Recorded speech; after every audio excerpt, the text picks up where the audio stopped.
What if saving alone isn't enough to achieve financial freedom?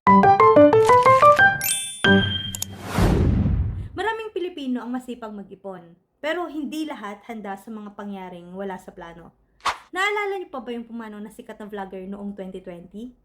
Isa sa mga naging usapan noon kung paano niya na fully paid yung housing loan niya dahil yon sa tinatawag na Mortgage Redemption Insurance or MRI. Imagine, kung ipon lang yung meron siya, tapos may malaking utang pa siyang iiwan sa pamilya niya, sinong magbabayad nung nawala na siya? Dito pumapasok ang reality. Financial freedom is not just about savings. It's also about protections. Kapag may housing loan ka, kadalasan required yung MRI. Kapag may nangyari sa borrower, insurance ang magbabayad ng remaining balance. Hindi na ipapasa ang utang sa pamilya. Pero ito ang hindi alam ng marami.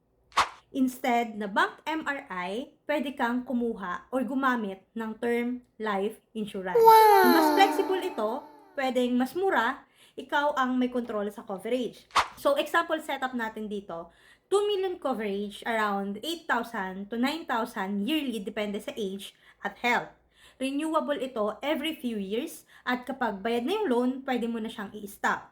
And kapag may sobra sa coverage, diretso ito sa beneficiaries mo. So yes, mag-ipon ka. Pero tandaan mo, saving builds your future and protection secures your family.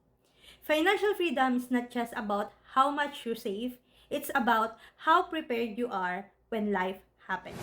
So interested ka? Comment MRI o message mo lang ako para makompute natin kung anong setup ang swak sa situation mo.